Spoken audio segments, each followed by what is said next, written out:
1812 সাল যখন ছদ্মবেশে আরব মরুভূমি পেরিয়ে যাচ্ছিলেন এক সুইজ অভিযাত্রী, তার নাম ছিল ইয়োহান লুডউইগ বার্কহার্ট।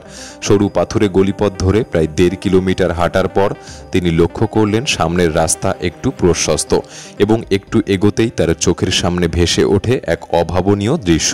চুনাপাথরের পাহাড়ের গায়ে খোদাই করা এক বিশাল স্থাপনা। তার মনে প্রশ্ন আসে, আজকের জর্ডান যেখানে অবস্থিত, এই জায়গায় এই প্রাচীন কাঠামো কে তৈরি করল, আর কেনই বা তৈরি করবে এমন এক নির্জন মরুভূমির মাঝে? যে প্রশ্নগুলির উত্তর তার কাছে ছিল এক রহস্য। প্রায় 127 ফুট উঁচু এই স্থাপনাটি কোনো উপকরণ দিয়ে গড়ে তোলা হয়নি, বরং এটিকে পাহাড় কেটে খোদাই করে নির্মাণ করা হয়েছিল। বর্তমানে এটি আল খাজনে নামে পরিচিত, যার অর্থ ধন ভাণ্ডার। পাহাড় থেকে উঠে আসা স্তম্ভগুলির গায়ে খোদাই করা ছিল অপূর্ব সব নকশা, আর মাঝখানে ছিল এক বিশাল প্রবেশদ্বার যা নিয়ে যায় একটি গোপন কক্ষে। তবে সেই কক্ষটি ছিল সম্পূর্ণ ফাঁকা। সেখানে নেই কোনো কারুকাজ, শুধুই প্রাকৃতিক পাথরের সৌন্দর্য। এই অপ্রত্যাশিত দৃশ্য বার্কহার্টকে এতটাই মুগ্ধ করে যে তিনি আরও ভেতরে প্রবেশের সিদ্ধান্ত নেয়। সামনে যেতেই তার চোখে পড়ে একটি পাথর কেটে তৈরি থিয়েটার, যেখানে একসঙ্গে প্রায় 6000 জন দর্শক বসতে পারত। আরও কিছু দূর এগোতেই দেখা যায় একটি বিশাল মন্দির সদৃশ্য কাঠামো, যার পাশে ছড়িয়ে ছিটিয়ে রয়েছে বহু ধ্বংসাবশেষ। পাহাড়ের উঁচু অংশেও দেখা যায় কিছু স্মৃতি স্তম্ভ। সব মিলিয়ে তিনি বুঝতে পারেন এখানে একসময় একটি উন্নত নগর সভ্যতা গড়ে উঠেছিল, আর এভাবেই আবিষ্কার হয় সেই প্রাচীন শহরের ধ্বংসাবশেষ, যা আজ পেট্রা নামে পরিচিত। প্রায় 2000 বছর আগে গড়ে ওঠা এই শহরটি ছিল এক গুরুত্বপূর্ণ কেন্দ্র, কিন্তু প্রশ্ন ওঠে কিভাবে তারা টিকেছিল এই দুর্গম শুষ্ক মরুভূমিতে? কেনই বা তারা পাহাড় কেটে এমন শহর তৈরি করেছিল? তাদের এখানে থাকার উদ্দেশ্যই বা কী ছিল? আর শেষ পর্যন্ত তারা কেন শহরটি পরিত্যাগ করতে বাধ্য হয়েছিল? এই প্রশ্নগুলির উত্তর জানতেই আজকের ভিডিওতে আমরা শুরু করছি পেট্রার সেই পুরনো ইতিহাস উন্মোচনের যাত্রা। তাই ভিডিওটি সম্পূর্ণ দেখার অনুরোধ রইল, আর নতুন বন্ধুরা অবশ্যই পাশে থাকা সাবস্ক্রাইব লেখাটি প্রেস করে বেল আইকনের অল অপশন সিলেক্ট করুন। যেদিন থেকে এই পেট্রা শহর আবিষ্কার হয়, তারপর পুরনো নথি ও ইতিহাস থেকে জানা যায় আরব মরুভূমিতে একসময় এমন এক জাতি বাস করত যারা চীন, ভারত, মিশর এবং রোমের মধ্যে রেশম ও মশলা আমদানি রপ্তানি করত, এবং তারা তাদের ধনসম্পদ লুকিয়ে রাখত উঁচু পাহাড়ে গর্ত তৈরি করে। গ্রিক এবং রোমান নথিপত্রে এই জাতিকে বলা হতো নাবাতিয়ান। প্রায় 2000 বছর আগে এই যাযাবর জাতিটি মরুভূমিতে তাঁবুতে বসবাস করত এবং বাণিজ্যের জন্য সুপরিচিত ছিল। কিন্তু প্রশ্ন হলো, যারা মরুভূমিতে তাঁবুতে বসবাস করত তারা কিভাবে পেট্রার মতো এই বিশাল ও নান্দনিক শহর গড়ে তুলতে পেরেছিল? বার্কহার্টের এই আবিষ্কারের পর থেকেই পেট্রা শহরটি আন্তর্জাতিক মহলে আলোচনার বিষয় হয়ে দাঁড়ায়। পৃথিবীর নানা প্রান্ত থেকে প্রত্নতাত্ত্বিক ও ইতিহাসবিদরা ছুটে আসতে থাকেন এই প্রাচীন রহস্যের উত্তর খুঁজতে। 127 ফুট উঁচু এমন একটি কাঠামো, তাও আবার পাথর কেটে, যার নিছক কোনো সাধারণ কাজ ছিল না। এর জন্য নিশ্চয়ই নির্মাণকালে কোনো অস্থায়ী কাঠামো বানানো হয়েছিল। যেমন আজকাল আমরা দেখি কোনো নির্মাণ কাজে কাঠের মাচা তৈরি করে তার উপর দাঁড়িয়ে শ্রমিকরা কাজ করেন, কিন্তু আশ্চর্যজনকভাবে পেট্রার ট্রেজারি বা ধনভাণ্ডার নির্মাণকালে কাঠামোর আশেপাশে এমন কোনো চিহ্নই পাওয়া যায়নি। তবে অনেক গবেষণা ও পরীক্ষার পর প্রত্নতাত্ত্বিকরা পেট্রা শহরে কিছু অসম্পূর্ণ কাঠামো খুঁজে পান, আর সেখানেই লুকিয়েছিল এই শহরের নির্মাণ রহস্য। অসম্পূর্ণ কাঠামোটিকে দেখেই বোঝা যাচ্ছিল নাবাতিয়ানরা মূলত যে কোনো কিছুকে খোদাই করার সময় উপর থেকে খোদাই করত।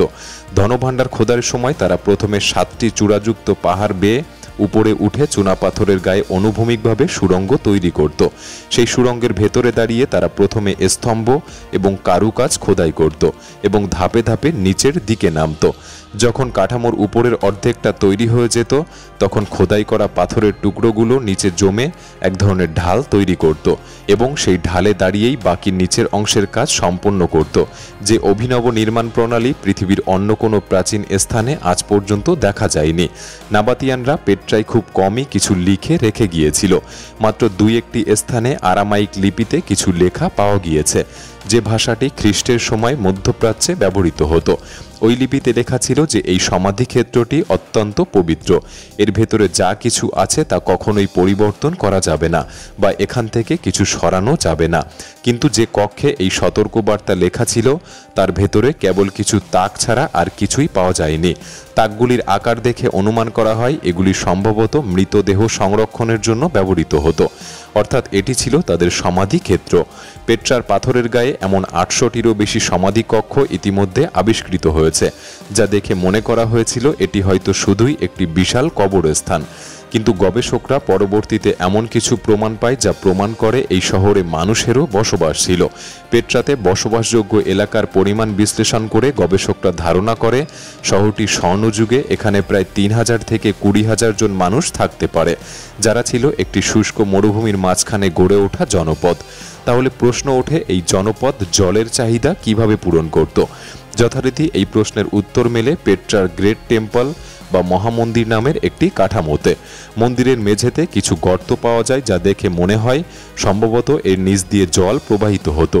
যখন বিশেষজ্ঞরা গ্রাউন্ড পেনেট্রেটিং রাডার বা জিপিআর প্রযুক্তি ব্যবহার করে মন্দিরের মেঝে স্ক্যান করে, তখন এক গুরুত্বপূর্ণ উৎস সকলের সামনে আসে। জিপিআর প্রযুক্তি মূলত ভূগর্ভে রেডিও সিগন্যাল পাঠানোর মাধ্যম, যে সিগন্যাল মাটির নিচে বিভিন্ন বস্তুতে ধাক্কা খেয়ে আবার ফিরে আসে। যেমন মাটির মতো ঘন বস্তুতে এই সিগন্যাল ধীরে ধীরে ফিরে আসে, আর ফাঁপা জায়গা থাকলে দ্রুত ফিরে আসে। এই জায়গায় সিগন্যালের দ্রুত গতি পাওয়া যায়, যা প্রমাণ করে এর নিচে ফাঁপা জায়গা রয়েছে। জিপিআর প্রযুক্তির ফলে জানা যায় মন্দিরের মেঝের নিচে কিছু বিস্তৃত চ্যানেলের নেটওয়ার্ক বা জলপথ রয়েছে। যেমনটা আমরা বাড়ি বানানোর সময় পাইপ বসিয়ে রাখি, ঠিক তেমনই। এই প্রমাণ বোঝার জন্য যথেষ্ট যে পেট্রায় একসময় মাটির নিচে একটি গোছানো জল সঞ্চালক ব্যবস্থা ছিল। তবে সেই জল কোথা থেকে আসতো এটি ছিল বড় প্রশ্ন, কারণ পেট্রা পৃথিবীর অন্যতম শুষ্ক ও রুক্ষ এলাকা। বর্তমানে স্থানীয় মানুষজন যে জলাধারটি ব্যবহার করে তার নাম আইন মুসা। এটি একটি প্রাকৃতিক ঝর্ণা যা ভূগর্ভ থেকে জল সরবরাহ করে। কিন্তু সমস্যা হলো এই ঝর্ণাটি পেট্রা শহর থেকে প্রায় 8 কিলোমিটার দূরে অবস্থিত। তাহলে প্রশ্ন জাগে, নাবাতিয়ানরা কিভাবে এই দূরত্ব পেরিয়ে পাথরের ভেতর দিয়ে এতটা পথ জল টেনে আনত? এর উত্তর মেলে ট্রেজারির সেই সরু প্রবেশ পথে, যেখানে পাহাড়ের গায়ে পাইপলাইনের কিছু চিহ্ন পাওয়া গিয়েছে। এই পাইপলাইন যা ছোট ছোট সেগমেন্টে তৈরি ছিল। যখন জল এমন সেগমেন্টের ভরা পাইপ দিয়ে প্রবাহিত হতো, তখন সেখানকার পাইপের ফাঁক থেকে জল লিক হওয়ার সম্ভাবনা ছিল। কিন্তু নাবাতিয়ানদের কাছে জল এত গুরুত্বপূর্ণ ছিল যে তারা এত সহজে জল অপচয় করতে পারত না। আসলে যখন কোনো পাইপলাইনের মাধ্যমে জল বয়ে যায়, তখন স্বাভাবিকভাবেই এর মধ্যে এয়ার পকেট তৈরি হয়। এতে পাইপের ভেতরে চাপ সৃষ্টি হয় এবং জলের গতি কমে যায়। এই চাপ পাইপের দেওয়ালে ধাক্কা দেয় এবং যদি সেখানে কোনো পাইপের সংযোগ স্থল থাকে, সেখান থেকে জল লিক হয়। এই সমস্যার সমাধানে আধুনিক জল প্রকৌশলীরা বহু গবেষণা করেছেন এবং দেখা গেছে যদি পাইপের ঢাল 4 ডিগ্রি কোণে রাখা হয় তাহলে তাতে এয়ার পকেট তৈরি হয় না। ফলে জলের প্রবাহ ভালো থাকে এবং লিক হওয়ার সম্ভাবনা কমে যায়। এবং যখন বিশেষজ্ঞরা পেট্রায় স্থাপন করা পাইপলাইনগুলির ঢাল পরিমাপ করে, তারা অবাক হয়ে দেখেন পাইপগুলি ঠিক 4 ডিগ্রি কোণেই বসানো ছিল। অর্থাৎ প্রায় 2000 বছর আগেই নাবাতিয়ানরা এমন একটি বৈজ্ঞানিক নিয়ম জানত যা আধুনিক বিজ্ঞান সম্প্রতি আবিষ্কার করেছে। এত কিছু দেখার পর একটি বিষয় পরিষ্কার যে নাবাতিয়ানরা জল প্রকৌশলের একজন মাস্টার ছিল। পেট্রায় শুধু আইন মুসা থেকে নয়, আশেপাশের পাহাড় থেকেও হঠাৎ আসা বন্যার জলও সংরক্ষণ করা হয়। এমনকি আজও এই অঞ্চলে হঠাৎ করে নামা বন্যা অত্যন্ত ভয়াবহ হয়ে থাকে। এই ধরনের বিপদ থেকে রক্ষা পেতে নাবাতিয়ানরা পেট্রার বিভিন্ন স্থানে প্রাচীন বাঁধও তৈরি করেছিল। গবেষকরা আজ পর্যন্ত সেখানে প্রায় 5টি প্রাচীন বাঁধের সন্ধান পেয়েছে, যাদের মধ্যে কিছু বাঁধের দেওয়াল 2000 বছর ধরে অক্ষত অবস্থায় আছে। এই বাঁধগুলি কেবল জল সংরক্ষণের কাজেই ব্যবহৃত হতো না, বরং হঠাৎ বন্যা থেকেও শহরকে রক্ষা করত।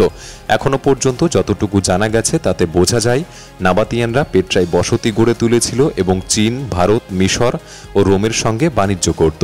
পাথর কেটে ভাস্কর্য ও কাঠামো নির্মাণে তাদের যে দক্ষতা তা বিশ্বের অন্য কোথাও খুঁজে পাওয়া যায় না। এবং একটি কঠিন প্রশ্ন আজও অমীমাংসিত থেকে যায় যে কেন তারা এই শহর ছেড়ে চলে গিয়েছিল, কেন প্রায় 3000 জন মানুষকে তাদের শহর ত্যাগ করতে বাধ্য করা হয়েছিল। প্রাচীন রেকর্ড থেকে জানা যায় 363 সালে একটি ভীষণ ভয়ঙ্কর ভূমিকম্প হয়েছিল, যা পেট্রায় ধ্বংসপ্রাপ্ত ভবনের ধ্বংসাবশেষ দেখে বোঝা যায়, যা স্পষ্টতই সেই ভূমিকম্পের কাজ হতে পারে বলে মনে করা হয়। বা হয়তো সেই ভূমিকম্পের কারণে পেট্রার অনেক কাঠামো ধ্বংস হয়ে গিয়েছিল এবং বাঁধগুলি ভেঙে পড়েছিল। এরপর সেই জলই যা শহরের প্রাণ ছিল তাদের জীবন কেড়ে নিতে শুরু করে। এমন ভয়ঙ্কর বন্যা হয়তো গোটা শহরকে ধুয়ে মুছে দেয়। এবং শতাব্দীর পর শতাব্দী ধরে নাবাতিয়ানরা যেসব অবকাঠামো গড়ে তুলেছিল তা ধ্বংসস্তূপে পরিণত হয়। এই অবস্থায় সেখানে হয়তো জীবন টিকিয়ে রাখার মতো সবকিছু নষ্ট হয়ে গিয়েছিল। ফলে বণিকরা তাদের বাণিজ্যের পথ পরিবর্তন করে আর ধীরে ধীরে শহরের মানুষ অন্য শহরে চলে যায়। আর এভাবেই হয়তো সেই শহরের নিষ্পত্তি ঘটে, যা সম্পর্কে এখন আমরা অনুমান করতে পারছি। আজকের এই ভিডিওটি আপনার কেমন লাগলো আমাদের কমেন্ট বক্সে লিখে জানাতে পারেন। এমন তথ্য ইতিহাস আপনার কেমন লাগে? ভিডিওটি ভালো লাগলে একটি লাইক করতে পারেন। তাহলে দেখা হচ্ছে পরবর্তী নতুন একটি এপিসোডে। ধন্যবাদ।